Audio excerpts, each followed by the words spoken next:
Titik, titik, titik. Pria itu segera menyimpan ponselnya setelah menghapus foto tersebut. Kemudian Aleta dengan jahilnya mengirim lagi video tersebut kepada pria. Pria itu tercengang saat membuka ponselnya, ternyata itu video kekasihnya bersama laki-laki lain yang lebih muda. Plak, satu tamparan mendarat di pipi wanita itu. Wanita itu terkejut karena mendapat tamparan yang tiba-tiba dari pria itu. Das *R wanita J ***, umpat pria itu. Aleta di balik susunan barang-barang yang ada di supermarket tersebut tersenyum. Makanya, jangan main-main dengan Aleta Quenby Elvina, gumamnya. Sedang apa kamu di sini? Tanya Dara. Sedang berbelanja lah, masa buang air, ucap Aleta. Dia tidak menyadari kalau sahabatnya sudah dekat dengannya. Padahal biasanya ia sangat peka dengan orang atau suara di sekitarnya. Sedangkan pria dan wanita selingkuhannya itu bertengkar hebat. Mereka tidak sadar menjadi tontonan para pengunjung di supermarket tersebut. Bahkan beberapa orang pengunjung sedang melakukan siaran langsung demi menaikkan pamor mereka sebagai konten kreator. Sudah selesai belanjanya? Tanya Aleta. Sudah nih, buat stok seminggu, lain kali ajak lagi biar belanja gratis, canda Dara. Gaji puluhan juta masih minta gratisan, balas Aleta dengan bercanda pula, keduanya sudah terbiasa seperti itu kalau sedang berada di luar pekerjaan. Ya gak apa-apa, sama bos sendiri, jawab Dara enteng.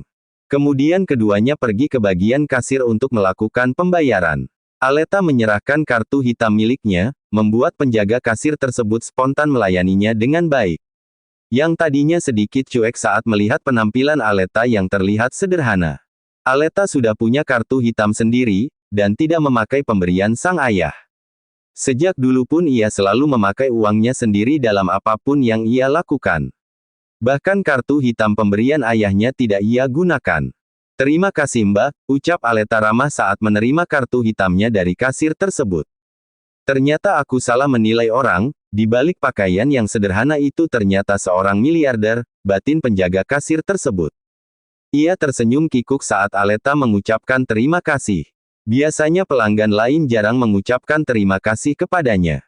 Aleta dan Dara keluar dari supermarket tersebut. Di media sosial dihebohkan dengan berita tentang pertengkaran seorang pengusaha bersama selingkuhannya. Dan berita tersebut menyebar begitu cepat, sehingga sampai terdengar ke telinga sang istri pria itu. Tangannya bergetar saat menonton video yang viral tersebut. Belum 1 hari berita itu sudah viral di media sosial. Istrinya langsung menghubungi pengacara dan akan menceraikan suaminya dan mengambil kembali semua aset perusahaan dan aset lainnya. Beruntung sang istri belum memindahkan aset tersebut atas nama sang suami.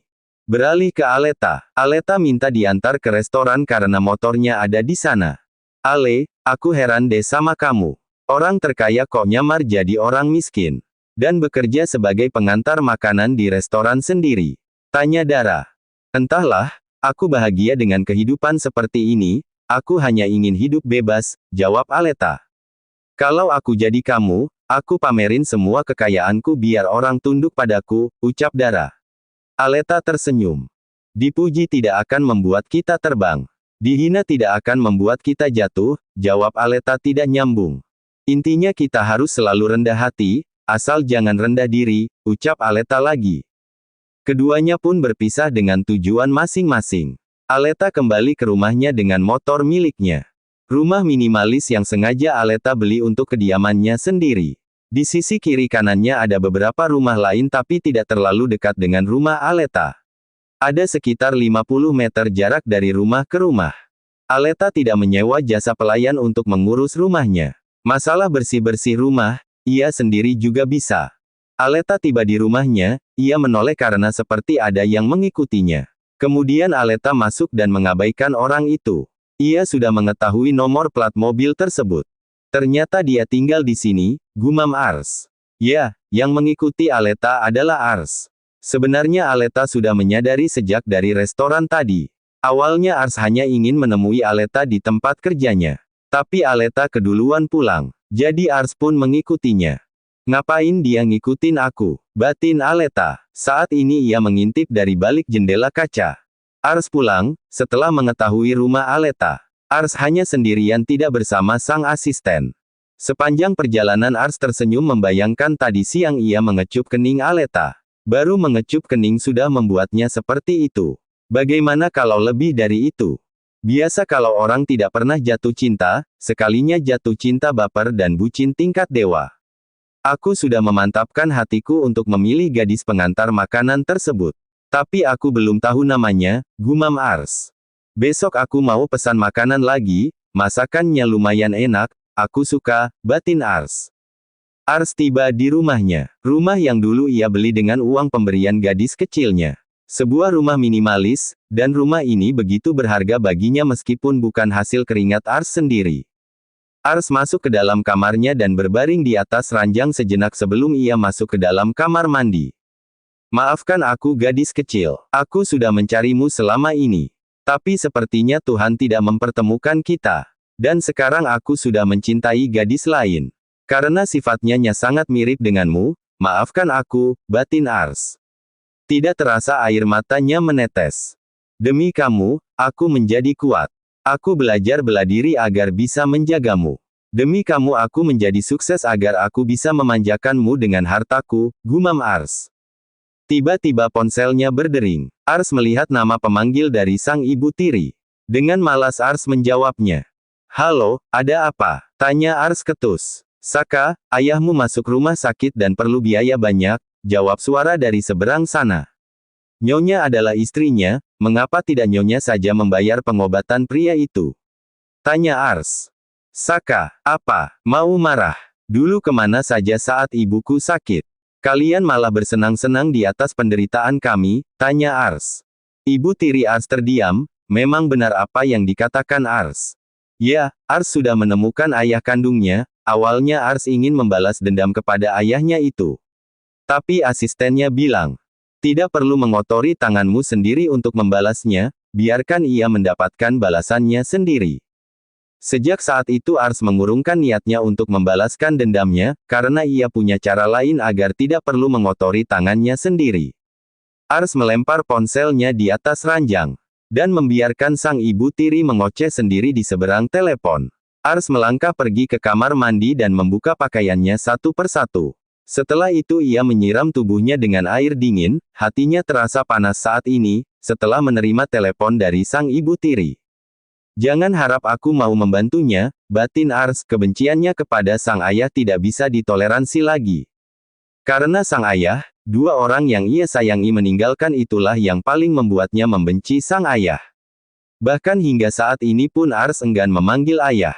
Ars pun mematikan keran shower, dan menyudahi mandinya, malam ini ia akan keluar untuk mencari makanan di luar. Ars dengan pakaian santainya keluar dengan menggunakan motor sport miliknya.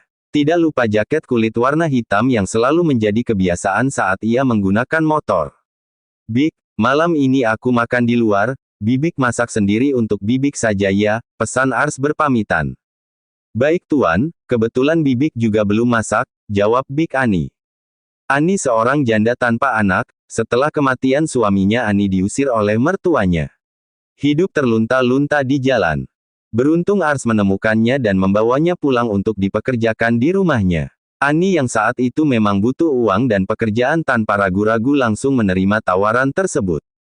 Sejak saat itu Ani pun menjadi asisten rumah tangga di rumah Ars. Ars mengendarai motornya dengan kecepatan sedang. Saat di tengah perjalanan ada sebuah motor sport juga melaju melewati Ars. Ars yang merasa tertantang pun melajukan motornya mengejar pengendara motor tersebut. Mau main-main ya, gumam Ars. Ars melajukan motornya, tapi belum juga bisa menyaingi orang tersebut. Siapa sih dia? Gumam Ars. Pengendara motor tersebut melambat dan Ars bisa menyaingi motor tersebut. Pengendara motor tersebut menoleh, tapi karena menggunakan helm full face wajah pengendara tersebut tidak kelihatan. Pengendara motor tersebut tersenyum di balik helmnya. Lalu menarik pedal gas dengan kencang sehingga motor tersebut kembali melaju. Ars tidak mau kalah juga melajukan motornya. Ars sekali lagi bisa menyaingi motor tersebut. Kemudian motor itu berhenti di pinggir jalan di depan tukang bakso beranak. Ars juga menghentikan motornya, karena penasaran dengan pengendara motor tersebut. Hai Ars, sapa orang itu. Ars yang merasa mengenal suara itu pun langsung menghampirinya. Pengendara motor tersebut membuka helmnya dan terurai rambut panjang dan terpampang wajah cantiknya. Ars seketika tertegun, karena pakaian Aleta kali ini sangat berbeda dari hari-hari sewaktu ia bekerja. Kamu, kaget, karena aku seorang pengantar makanan. Tanya Aleta. Siapa kamu sebenarnya? Tanya Ars. Tanyakan pada hatimu, selami perasaanmu maka kamu akan menemukan jawabannya, ucap Aleta. Ars terdiam mencoba mencari jawaban dari teka-teki yang dilontarkan oleh Aleta. Mang bakso 2, makan di sini, ucap Aleta. Kok 2 Neng? Tanya Mamang bakso. Untuk dia 1 Mang, jawab Aleta. Siapa namamu? Tanya Ars. Apa itu perlu? Tanya Aleta. Ya, kalau tidak tahu namamu bagaimana aku memanggilmu? Tanya Ars. Arsaka seorang bocah 12 tahun yang diculik dan disekap oleh rentenir. Aku ingat itu, ucap Aleta. Jadi kamu, Ars tidak dapat meneruskan kata-katanya. Ars hendak memeluk Aleta tapi ditahan olehnya. Aleta menyodorkan kepalan tinju kalau sampai Ars memeluknya. Gelik, Ars menelan salivannya dengan susah payah. Aku merindukanmu, sayang, ucap Ars tanpa sadar. Jangan lebay deh, biasa aja kali, ucap Aleta. Pacarnya ya Neng? Tanya Mamang bakso. Bukan. Iya, 2 jawaban yang berbeda tapi diucapkan secara bersamaan. Ars dan Aleta saling pandang. Ini Neng baksonya, dan ini buat A-nya, ucap Mamang bakso. Terima kasih Mang, ucap Aleta dan Ars serentak. Keduanya pun mulai menyantap bakso tersebut. Ars di sini yang paling bahagia. Perasaannya yang tiba-tiba ingin makan di luar, ternyata ada sesuatu yang tidak terduga. Selama ini aku mencarimu, ucap Ars di sela-sela makannya. Makan dulu baru ngomong, ujar Aleta. Ars spontan terdiam dan segera menghabiskan baksonya. Tidak peduli masih berasap di dalam mangkuk tersebut. Aku yang bayar, kata Ars. Ars memberikan uang 100.000 2 lembar, dan melarang penjual bakso tersebut untuk mengembalikan kembaliannya. Pacarnya ganteng banget, ya Neng. Cocok mah sama si Neng, kata Mamang itu. Ars tersenyum, ia merasa di atas angin dibilang ganteng, meskipun itu kenyataannya.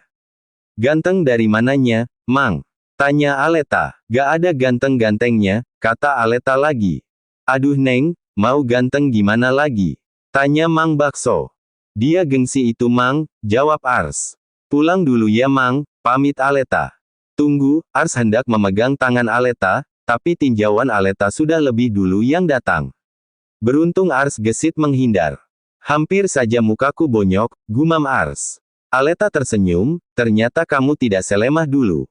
Semua karena kamu. Aku berjuang hingga ke tahap ini juga karena kamu, ucap Ars. Bagus, akhirnya kamu bisa bangkit dari keterpurukan, aku bangga sama kamu, ucap Aleta. Saat Ars lengah, Aleta menendang ke arah Ars. Dengan gerakan cepat Ars menghindar, kemudian Aleta menyerang lagi dan lagi. Ars terus saja menghindar. Mang bakso tercengang melihat keduanya sedang bertarung, aduh bagaimana ini? Kok mereka malah berkelahi? Sudah beberapa menit mereka bertarung, tapi tidak ada satupun yang mengenai tubuh keduanya. Ternyata dia sudah punya banyak kemajuan, batin Aleta. Ars hanya menangkis saat Aleta menyerangnya. Tidak ada satupun yang kalah atau menang.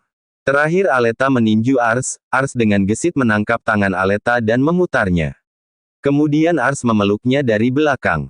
Ars mengecup pipi Aleta, tangan Aleta sudah terkunci oleh Ars. Aku mencintaimu, bisik Ars di telinga Aleta. Aleta melotot dan memalingkan wajahnya ke arah Ars dengan cepat mengecup bibir Aleta. Oh, ciuman pertamaku, jerit Aleta tanpa sadar. Ars tertawa lalu melepaskan Aleta. Buaf, Aleta menendang Ars. Das asteris rm asteris sum, umpat Aleta. Aku senang, ternyata aku orang yang pertama untukmu, ucap Ars tanpa merasa bersalah. Kemudian Aleta langsung memakai helmnya dan menghidupkan mesin motornya. Melihat hal itu Ars juga melakukan hal yang sama. Keduanya pun pergi dari tempat itu. Ars mengikuti Aleta kembali ke rumahnya. Ars ingin memastikan bahwa Aleta benar-benar selamat sampai tujuan. Setelah Aleta masuk ke dalam rumah, barulah Ars menjalankan motornya dan kembali ke rumahnya. Perasaan Ars benar-benar bahagia, ternyata dia mencintai orang yang benar. Orang yang sama yaitu gadis kecilnya. Ars memarkirkan motornya dan segera berlari kecil menuju kamarnya di lantai atas. Ars masuk ke dalam kamarnya dan menghempaskan tubuhnya di atas ranjang. Ars memegangi bibirnya yang telah mengecup bibir pujaan hatinya. Aku tidak salah mencintai orang, terima kasih Tuhan telah mempertemukan kami kembali, gumam Ars. Malam ini Ars tidak dapat tidur, Aleta yang tangguh, cantik dan jenius selalu terbayang dalam ingatannya. Yang masih menjadi tanda tanya dalam benak Ars adalah, mengapa gadis kecilnya menjadi pengantar makanan. Seketika Ars ingat kalau pria yang dipeluk Aleta waktu itu adalah saudaranya. Kenapa aku tidak menyadari sejak itu? Bahkan aku sempat cemburu melihat kedekatan mereka, tanpa mencari tahu terlebih dahulu, batin Ars. Berarti Aleta menyembunyikan identitasnya, tapi apa maksudnya? Batin Ars. Ars bola-balik di atas tempat tidur. Kadang bangun dan duduk, terus berbaring lagi. Duduk lagi dan begitulah seterusnya. Hingga jam sudah menunjukkan pukul 2 dini hari, Ars belum juga mau tidur. Saking bahagianya bertemu dengan orang yang ia cari selama ini.